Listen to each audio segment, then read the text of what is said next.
King Von's death shook the hip-hop world, but what really happened that night in Atlanta? New footage just dropped, revealing shocking confessions, hidden motives, and a story no one is telling you. From police chaos to family secrets and even possible betrayals by those closest to him, this is the untold truth that could change everything you thought you knew. Stay tuned, because what you are about to see will shock you, and nothing will ever be the same. Charleston White recently made headlines by saying that killing King Von was doing God's work. At the time, many thought King Von's death would fade into the past. But now, new footage has emerged showing the men involved in his death speaking out, and their words are shocking. From bold excuses to raw emotional reactions, this video is stirring up old wounds and reigniting debates online. When King Von died, many people were left wondering how those closest to the situation were feeling and what really went through their minds during that chaotic night. One of the main figures, Lulim, spoke about his perspective, saying, "I was just protecting my little brother. Let me put you on game." These words reflect the confusion, fear, and sense of responsibility he felt during the tragic events that unfolded. King Von's death occurred on November 6, 2020, outside the Monaco Hookah Lounge in Atlanta, a night that began as a celebration but quickly turned deadly. The morning after the shooting, Lulim, the man accused of pulling the trigger, was arrested while he was being treated for his own gunshot wounds at Grady Hospital. Despite his injuries, law enforcement moved quickly to charge him with felony murder in connection with King Von's death. In the state of Georgia, murder is considered a non-bondable offense, meaning that typically, anyone charged with murder is expected to remain in custody until trial. However, Lulim did not accept this quietly. He appealed to the Superior Court, seeking a chance to post bail while his case continued to progress through the legal system. After several months of legal proceedings, Lulim was granted a bond of $100,000 and was released in March 2021. His release allowed him to return to his community, though under strict legal conditions. During this period, he also gave interviews in which he tried to explain his version of events, often emphasizing that he had acted in self-defense or in protection of others during a situation that had spiraled out of control. These interviews helped provide some insight into what had happened, though they also sparked debate among fans, the media, and members of the hip-hop community. The circumstances surrounding that night remain a topic of discussion even years later. While King Von's death was a profound tragedy, Lulim's arrest, bond, and statements illustrate the complexity of the case.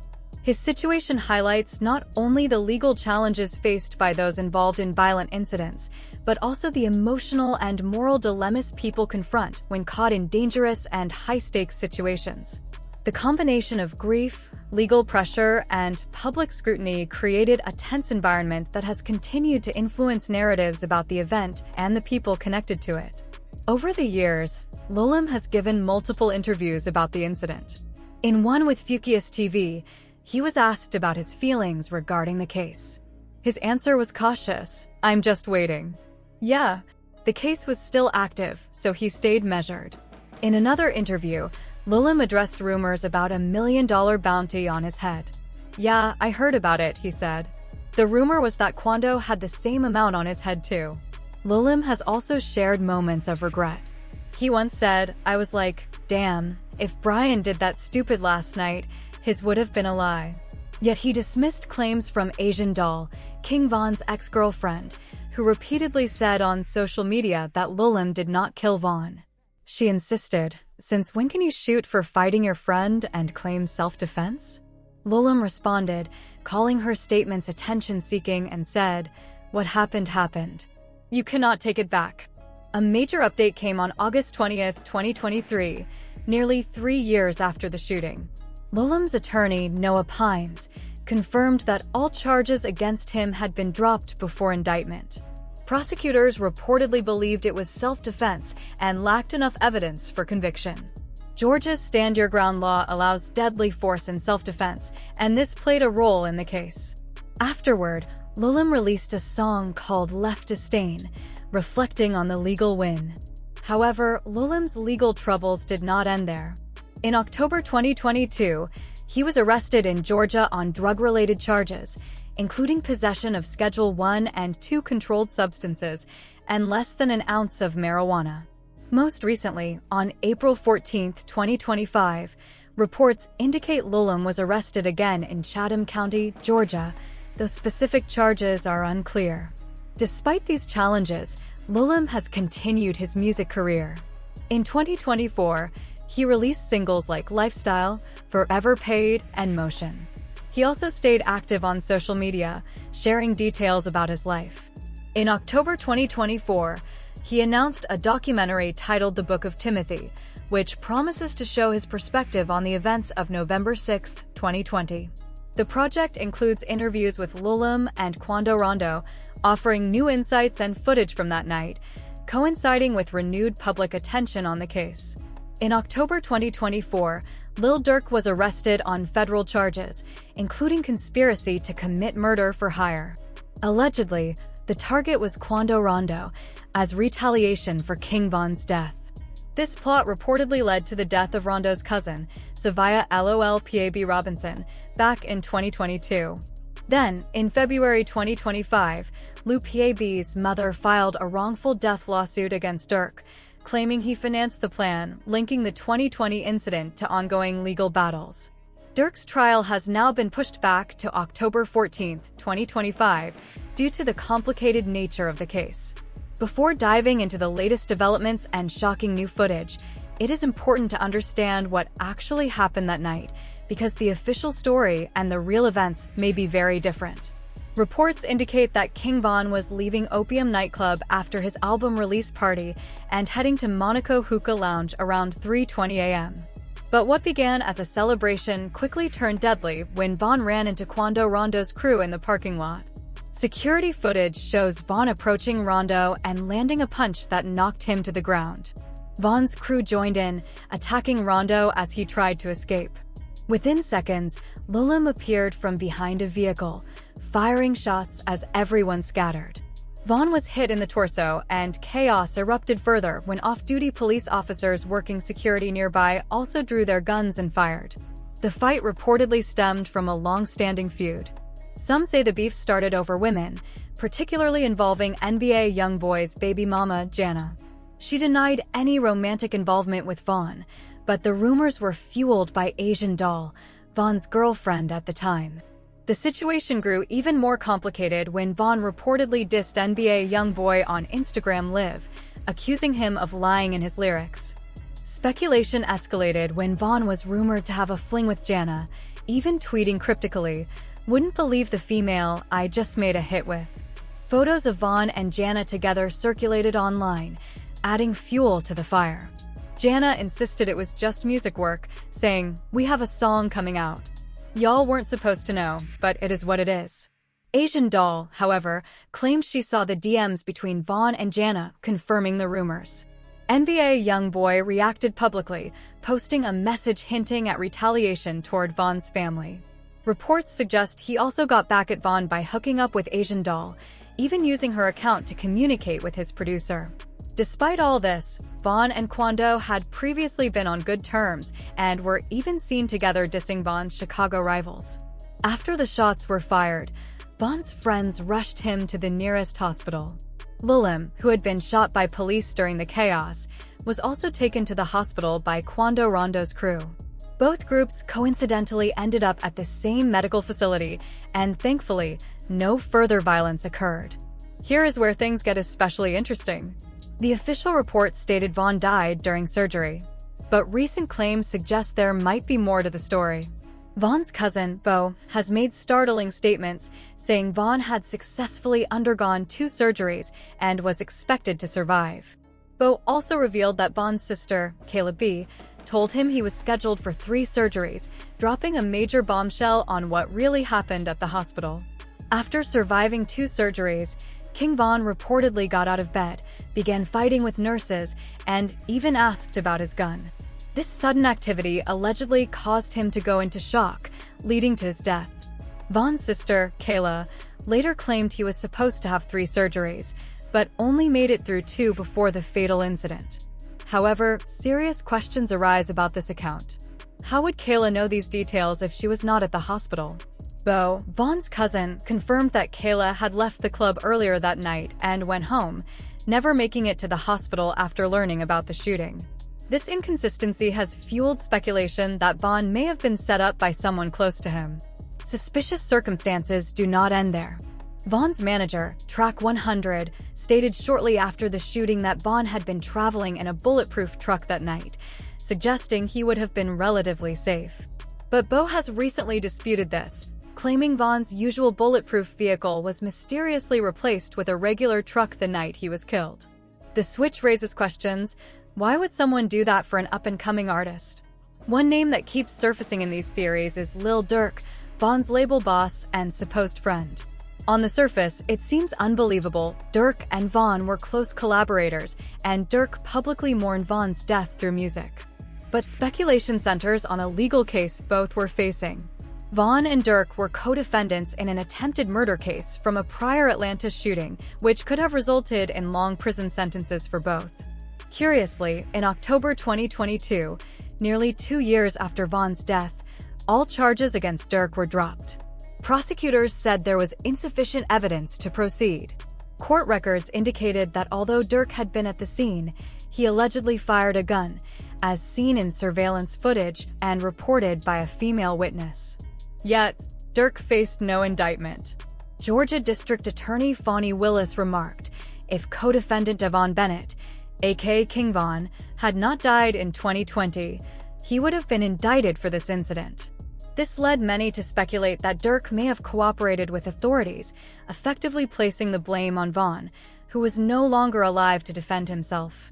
Former members of Vaughn's crew, O'Block, suggested that Durk likely provided information to authorities to avoid charges. Controversial commentator Charleston White also accused Durk of turning on Vaughn to protect himself.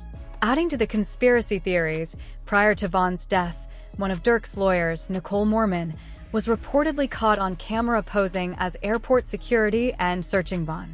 Mormon had experience as a felony probation officer and undercover agent, which has led some to speculate she may have been trying to catch Vaughn with something that would weaken his position in the shared legal case. Another curious detail involves Vaughn's sister, Caleb B. Shortly after Vaughn died, 21 Savage bought her a Range Rover. While Caleb said the gift was unexpected, she had already been dating 21 Savage's younger brother, making the timing of the gift seem suspicious to some. All of these events, hospital discrepancies, the truck switch, dropped charges, undercover surveillance, and oddly timed gifts have created a whirlwind of theories around whether King Von was truly set up and, if so, by whom. The timing around King Von's death raises even more questions. 21 Savage later revealed that he was with Lil Durk in Houston when Vaughn was shot and received a call about it just minutes after it happened. But video evidence shows Durk on Instagram Live at the same moment he supposedly learned of the shooting. Some people suggest Durk may have been creating an alibi by going live, knowing what was about to happen to Vaughn. These coincidences have even led some to question whether Caleb B., Vaughn's sister, could have been involved in a setup. While there is no concrete evidence, unanswered questions continue to fuel speculation. Bo, Vaughn's cousin, has shared his reasons for believing Vaughn was set up. For one, Vaughn was not in his usual bulletproof truck that night and had minimal security at the parking lot. Bo also revealed that Vaughn's regular driver had been switched out. He suggested that even if Vaughn had not gotten out to fight, he might still have been a target inside the vehicle. Another strange detail is how Vaughn seemed to know Quando Rondo was at the parking lot. Track 100 said one of Vaughn's associates informed him someone was there, which prompted Vaughn to jump out of the car immediately. But neither Track 100 nor Bo have ever revealed who this person was, even when asked. Adding to the mystery, 21 Savage bought Caleb B. a Range Rover shortly after Vaughn's death. Meanwhile, Quando Rondo and Lil Tim were reportedly at Opium nightclub during Vaughn's album release party. According to Vaughn's DJ, both were at the party, raising the question, how did they know where Vaughn would be? Was it pure coincidence, or did someone tip them off? Track 100 admitted something felt off that night. When Bo was asked directly if he believed Vaughn was set up, he said, "I always say that because it don't make sense to me. A lot of fans feel the same. On my heart, something doesn't feel genuine at all." Vaughn's death Disputes over his estate intensified, especially regarding unreleased music. KMA, the mother of one of Vaughn's children, accused Caleb of taking hard drives with unreleased tracks, claiming it could harm his legacy. Caleb denied these allegations. Social media also showed conflict over Vaughn's belongings, with Caleb being accused of taking items, while she claimed family members were selling his chain. These disputes spilled into public confrontations. In January 2021, Kayla fought rapper Cuban Doll in Atlanta after online arguments. Kayla alleged Cuban Doll tried to sleep with Vaughn, which Cuban Doll denied.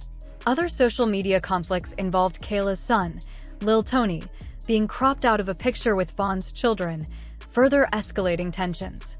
KMA accused Kayla of chasing clout and lying to Vaughn, while Kayla defended her actions. All of these disputes, family conflicts, and suspicious circumstances have created a perfect storm of conspiracy theories around King Von's death. While the full truth may never be known, it is clear that many questions remain about what happened that night in Atlanta and who might have played a role. One theory that has not been fully explored is whether police officers, rather than Lulim, were responsible for Vaughn's death. The shooting occurred around 3:20 a.m. on November 6, 2020, outside the Monaco Hookah Lounge in Atlanta. Official reports from the Atlanta Police Department, APD, and the Georgia Bureau of Investigation, GBI, state that two off-duty officers were working security at the lounge and an on-duty officer was patrolling nearby when the fight between Vaughn's crew and Quando Rondo's group escalated. These officers intervened during the chaos. The APD maintains that Vaughn was shot during the initial exchange between the two groups, before police involvement. In an official statement, they said, "At this time, our investigators believe Mr. Bennett was shot during the initial shootout between the two groups of males prior to police responding and attempting to stop the shooting." The GBI confirmed that officers fired their weapons after arriving, but it is unclear whether their shots caused any injuries. Two officers reportedly fired at two locations during the incident, and the GBI continued investigating their use of force. No official report confirms that police bullets killed Vaughn. His manager also warned against spreading unverified details about his final moments. The official autopsy has not been made public, leaving questions about how many times Vaughn was shot and who fired the fatal bullets. News reports consistently state he died from gunshot wounds, but specifics remain unclear. This lack of transparency has fueled speculation and conspiracy theories, with some suggesting that ballistic evidence may have been inconclusive or influenced by outside factors. Without the full autopsy or ballistic report, the truth remains difficult to verify. The GBI's investigation into who fired the fatal shots remains unresolved in publicly accessible records. What is clear is that the scene was chaotic, with multiple armed individuals firing in a crowded area.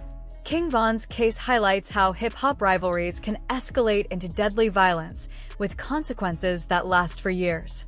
It is also a reminder of how quickly life can change. Vaughn had just released his debut album and was on the verge of mainstream success when his life was cut short at 26. For years after his death, questions still linger. Was he set up by those close to him? Did Lil Durk benefit from his passing? Who actually fired the fatal shots? What truly happened at the hospital? While the full story may never be known, Vaughn's legacy lives on through his music. His storytelling and authentic portrayal of life in Chicago's O-Block neighborhood set him apart as an artist with a unique voice. Whether you trust the official narrative or follow one of the many conspiracy theories, one thing is undeniable. King Von's death was a major loss for hip-hop and a tragedy that changed the lives of everyone connected to him. If you enjoyed this video, click on one of the boxes on your screen to watch more similar content.